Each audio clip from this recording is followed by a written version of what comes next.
Bitok, I left my home not to be seen for another 9 months. What do you mean 9 months? I left my home literally. We disagreed with my parents. Not even 9 days. Bitok, I walked on foot from Kericho to Nairobi. Hello guys, welcome back again to this show. This is Kimurgo Bitok show for those who are joining in for the first time, and my name is Kimurgo Bitok. I am so excited because you chose to stop by to this show, a show where we amplify hope, a show where we encourage you to stay hopeful even in adverse situations. And we are here to stand for so many things, and as I had earlier introduced, we stand to bring you different guests, different individuals into this show who will be highlighting pressing concerns in the society, and some of them of course is disease burden. We had also spoken about crime, and that as we continue in this show we will be doing prison tours. And you know, the best way to make this YouTube channel to grow for me and you to continue learning is for you to subscribe if you are joining in. If you have not subscribed, kindly also subscribe and click the notification bell. And then also I would also encourage you to share with your friends, spread the joy, spread the hope that this channel will be giving you. The other thing I would also want to encourage you, my people, is that you kindly go to the comment section, drop me any comment, critique in any way that you want to critique. I will take it positive, a way that will make me improve the presentation of every content that I will be bringing you on this show. And then the other thing is that if you want to suggest anyone you want to be brought on this show, kindly drop any story on my email address that is going down here.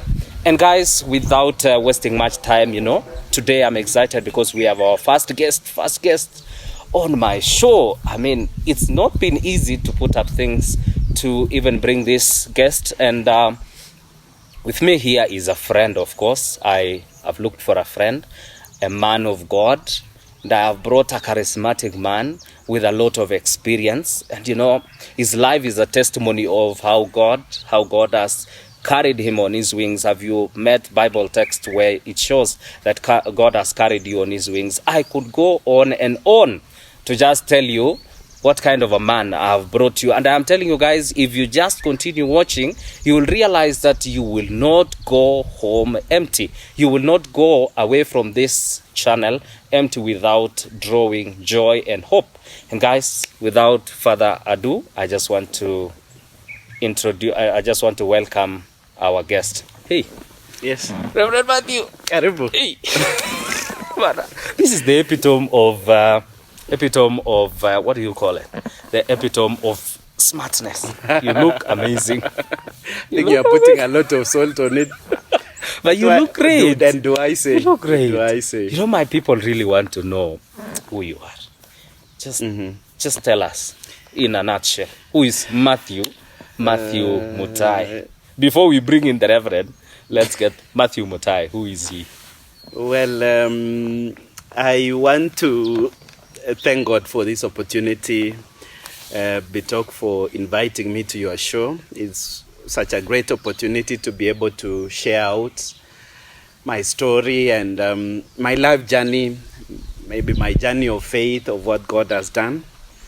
But I just want to introduce myself. My friend Bitok has said a lot of accolades. I don't know how true those are, but I just want to say this is just a simple man. A man who has loved God. I have seen the goodness of God in my life. I am Matthew Mutai. I am a servant of God, and I serve with the AIC Church, and I am a married man as well, and so that tells you I am a husband. Bitok.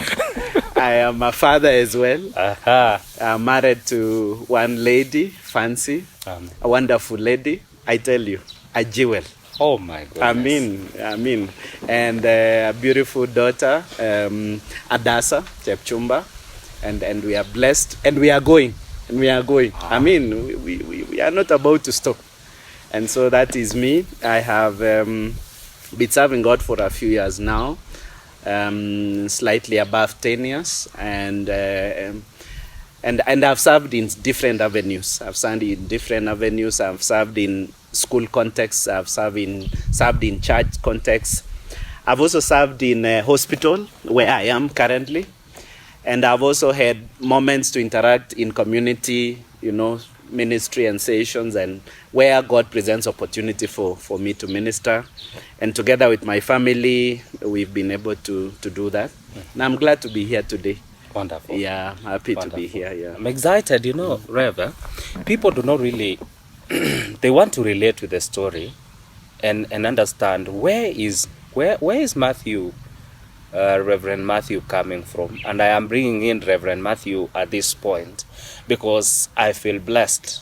Guys, you don't know the lives that Reverend Matthew has been touching, but we want to understand. We just don't want to pick the story from the middle.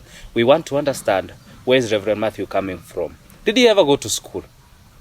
Because nowadays, people relate much with someone who has gone to school. Reverend Matthew, did he go to school? How was his childhood? Did he have any challenges? What are the take-homes, even before we proceed? Yeah, my brother Pitok insists on calling me Reverend. I would prefer being called just Pastor. I'm okay with it. But he insists, and I let him be. I grew up in Kericho County, a part of Kericho County, a sub-county called Bureti sub-county.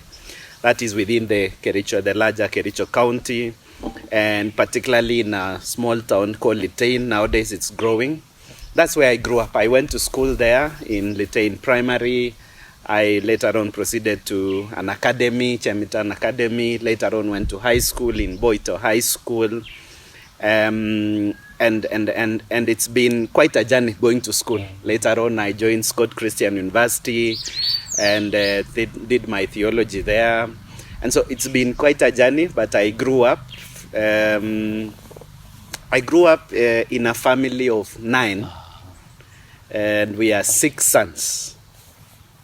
6 sons and 3 daughters. To the blessed parents of who we are their children, and we grew up just from, I would say, an ordinary home that might not have had much, but over time God has continued to grow us.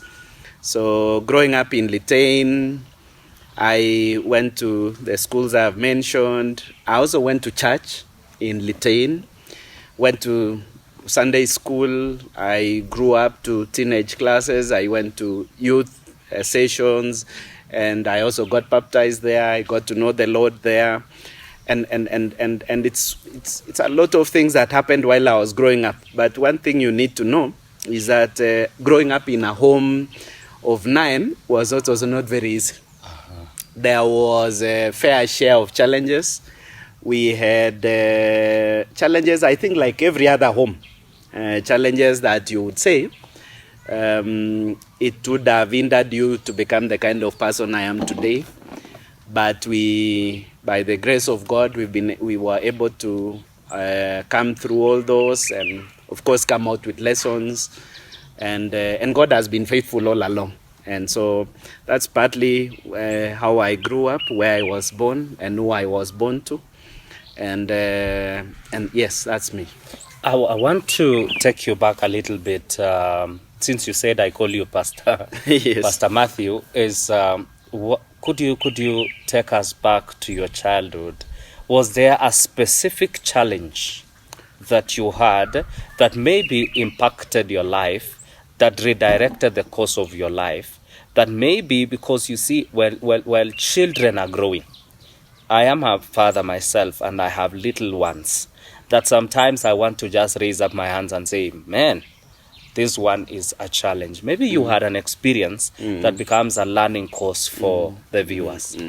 Yeah, when I was growing up, Pitok, as I mentioned, growing up in a home that you are many, I would say. Kalenjin would say we are blessed. They would not say many. They don't want to count the children.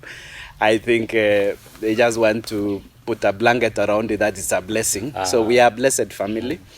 And being a family of 9, we had our fair share of challenges that resonated with everyone in the home. And being a part of that family, we would lack resources. And I think the picture of the time dictated that people were walking barefoot everywhere. But I would say it was a challenge because I grew up within a town setup. The small town I mentioned in Kericho County. And we went to schools where the schools were around a mission station.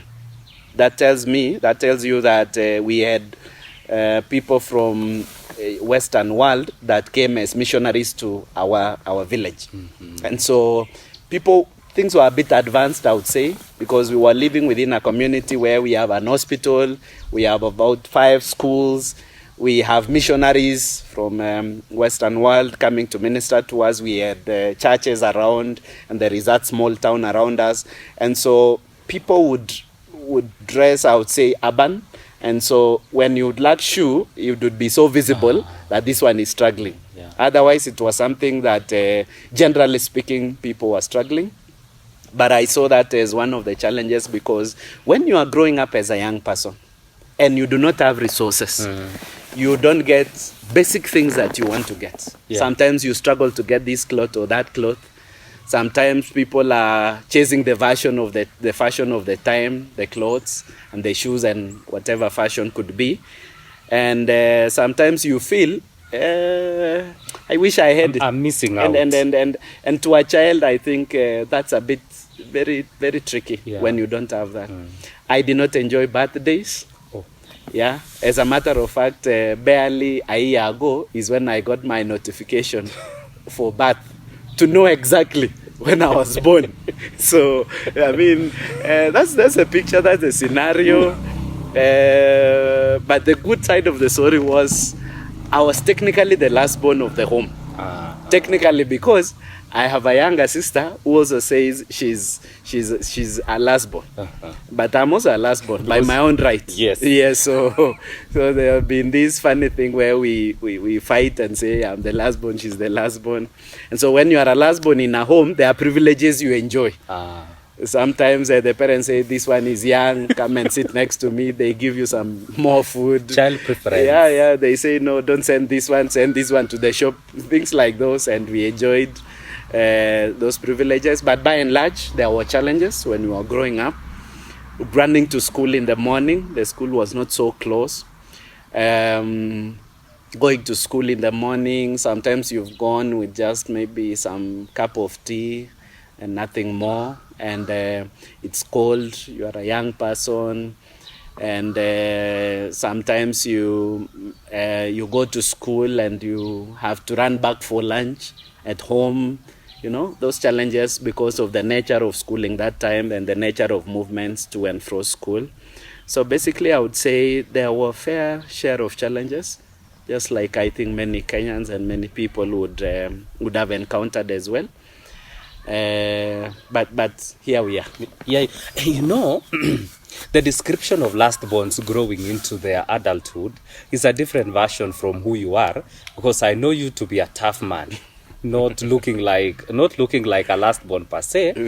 But I want to also understand, you know, some people feel and maybe understand that pastors, as if pastors were just thrown from heaven. In your childhood, is there something that you did maybe that disappointed your parents? Could you tell us, is there something that you did? It almost ruined your life completely. Pitok, while I joined Form 1 in Cabernet Boys High School, I faced an issue in school, an indiscipline issue. There was a strike.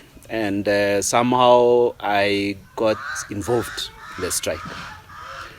And when I came home, my father was very tough. I'm telling you.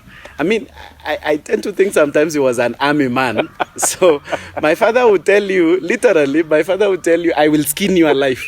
You better believe him. That guy would skin you alive. He's late, God rest his soul. He was so tough, so that anytime he coughs, you are on your knees or you are on your feet running. And that was the kind of man he raised us. And so when that time we were sent home, of course, after the strike, and later on, my name was among those that were mentioned, we differed with my father over going back to the same school. And I said to myself, I will not go back to the same school. And I want to be a bit spiritual at this point. I think the spirit of the enemy got into me to be so rebellious, to be so not able to listen to my parents. They sat me down, they spoke to me, including my elder brothers and sisters, because there is a huge gap between me and my elder siblings. And we really kind of fought, not physically, but we fought over words, saying, I'm not going back to that school, get me another school. My dad is saying, you are going back to that school. And I said, all right, then we are parting ways. Bitok, I left my home not to be seen for another 9 months. What do you mean 9 months? I left my home, literally. We disagreed with my parents. I would say we disagreed with my father, to be a bit particular. And I told my father, I'm not going back to that school. And instead of going back to school, I decided to disappear. And I was so mad, I was so angry, I couldn't get control of my life. I mean, Rev, go slow on this, because now I cannot imagine running away from home. Where am I going to? This is a Form 1. How old were you? I think I was 14 years. 14-year-old running away from home. And you're saying 9 months, not even 9 days. Bitok, I walked on foot from Kericho to Nairobi on foot.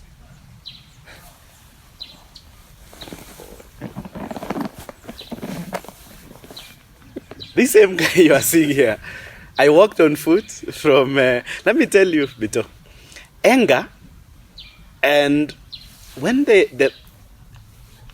as a spiritual person, I would say, when the spirit of the devil takes a hold of you, yes, and takes you bondage, it can really mess your life. And you were asking me how my childhood was. There are mistakes I did, and I look back sometimes and I regret.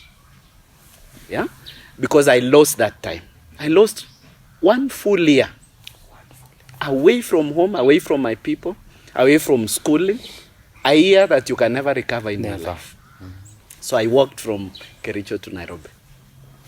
I mean, Rev, tell me, I mean, sorry to call you Rev again, but is there a town in maybe some few kilometers from Kericho called Nairobi, or is the Nairobi that I know? It is the several kilometers Nairobi that you know. I had stopovers in different parts of the road.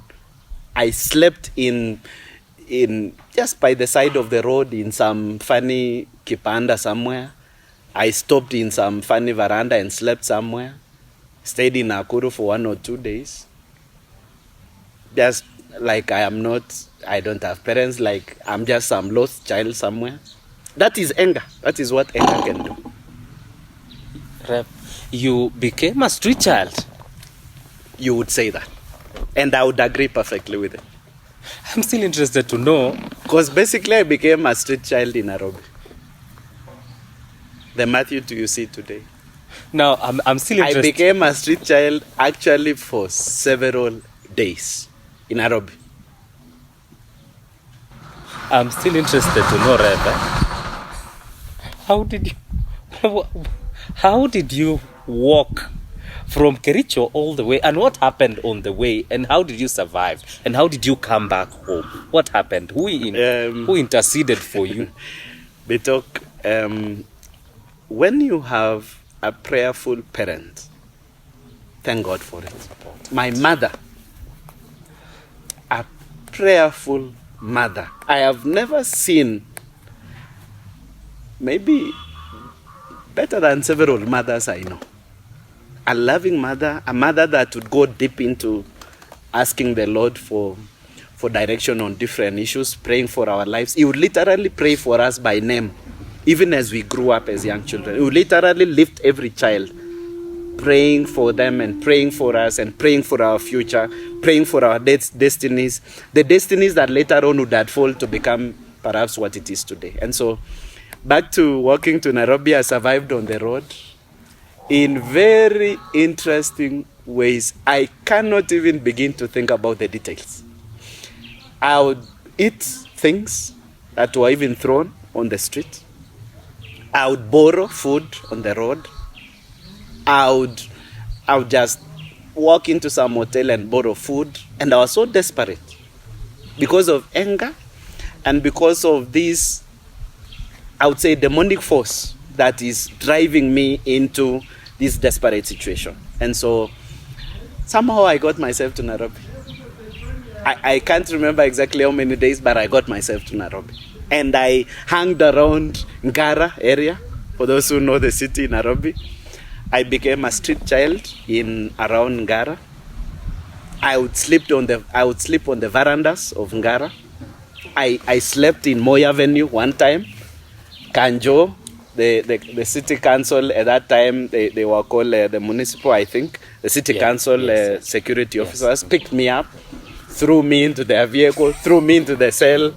Following day, we were taken to some place, some rescue center. I jumped out of the moving vehicle. Is in what they now call a Thika Road. It was still a tiny road that time, and that is how my life became that year. For several days, that is a struggle. I would say several weeks. Let me tell you, Bito, when God wants to, there is what we call, in a theologian, there is what we call the provision, the providence of God. Yeah. Providence of God speaks about how God takes care and guides your life and directs your life, because He's sovereign, He's supreme, He's in charge of our lives when we believe in Him. So the providence of God was with me. He directed my life, He guided my life unto meeting someone. In Nairobi? Away from Nairobi. I didn't know much of Nairobi. So I was walking around trying to get away from the city, because now the Kanjo people are beginning to, try to put us into the rescue center. And finally, I would now tell you where I walked into. By that time, I did not know where I walked into. But I took the route of Rongai, the Rongai in Nairobi, heading to the side of Keseria, those sides. And I was walking, and when you are in that area, you would feel that you are still within the city. But I didn't know I'm walking further away from the city. Somehow along the way, I jumped into some lorry that was going to a place called Magadi. Magadi is a place where we get salt. I don't know if they still get salt today from that place, but that is on the fattest part of that county, Kajiado. And of course, I went there. And that is a bit of that challenge. Now, allow me to take you back. Yes. You were taken in by the municipality guys, and you were taken to a rescue center. We did not reach a rescue center. I jumped out of a moving vehicle. You are not hurt? I was. Oh. Yes. If you were hurt, where did you get the medical aid? I just healed. By the grace of God. Somehow. I was hurting, I was limping, that's what I know for a fact, but I didn't go to any hospital. Somehow I am okay. Now you are in the farthest corner of Kajiado County. I have jumped into some truck. The long transit, trucks, the ones. It was not having a container behind. Yeah. It's just the head. Oh yeah, the head. So while it's slowing down in the bumps, I jumped on it. Wherever it was going, I just wanted to look at what the enemy does. It can drive you to the farthest, darkest place that you can never find people who can give you help. To destroy you. But God, in His own powerful way, took me to the hands of a man, a Muslim guy by the name Jeremy. I wish he's watching me today, because I have desired to meet him. Who gave me a job? to a 14-year-old. Yes. This is a 14-year-old jumping into a truck. A moving truck. The Jeremy you are talking about. And I hope, guys, as you continue sharing this, it will reach to Jeremy. That's our prayer. Even as we continue, I wonder I'm in shock because I cannot fathom a 14-year-old doing whatever things that you have done. What did Jeremy do? Jeremy received me. The guy runs a depot, a Coca-Cola depot. So basically he distributes, is a wholesale person for soda. And he distributes to some center in a place in Kajiado called Oltebesi. I want to go back there someday. I've never gone back until, since the day I came back home. But I would remember, even in my mind right now as we speak, is the picture of a small signboard reading Oltebesi. As you head from Keserian heading to Magadi, it's somewhere in the middle. There is an animal park or safari park that is also around that place. But let me tell you, before I met Jeremy, I jumped out of the lorry when I saw this kind of a town. And when I jumped out of the lorry, I jumped to some bush by the road. And remember, this was nightfall. Mm-hmm. And so I slept there in that bush. So there is a man that was walking by the road who woke me up. That's around 6:30, approaching dawn. In the morning. Yes. And took me to an hotel. There's another man, I can't even remember his name, but he brought me to some hotel to have tea. So a young boy who is desperate, who doesn't know what to do and perhaps looking desperate and tired and dirty. And he took me to an hotel. Now, that hotel is right next to Jeremy's depot. Depot, yeah. And he spoke to Jeremy. That's now the bit where connected me to Jeremy. That's the point where you meet Jeremy. And I just want to remind you viewers that if you depend on the provision of God, you will never go wrong. And I know there is a viewer from Kajiado.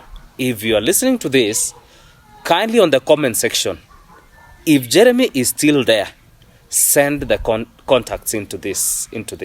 Now, I just want to still understand the truck guy. Is he the one who dropped you, or you dropped out of the... No, I jumped out. He couldn't even realize that I'm behind the truck. You are experienced. long way. Because I can't imagine even myself. I tried jumping out of a moving truck one day, and I was the problem with you, Bitok, right now. You are thinking about Matthew in the man you see today. I know you know me every day in a suit and doing what I do. Yes. but you must know there is an history to get to where I am today, and that's the point I want to make. You are gallant. Yeah. Now, just carry us through how you found yourself way back home. My people, I am grateful and thankful that you chose to tune in and to join us on this as we trace every memory. And I am welcoming you to the next episode as we continue to trace the story of our guest. And of course, please subscribe, please like, please share, and so that you can share bundles of joy, so that you can share this hope to someone who is maybe watching in a different place.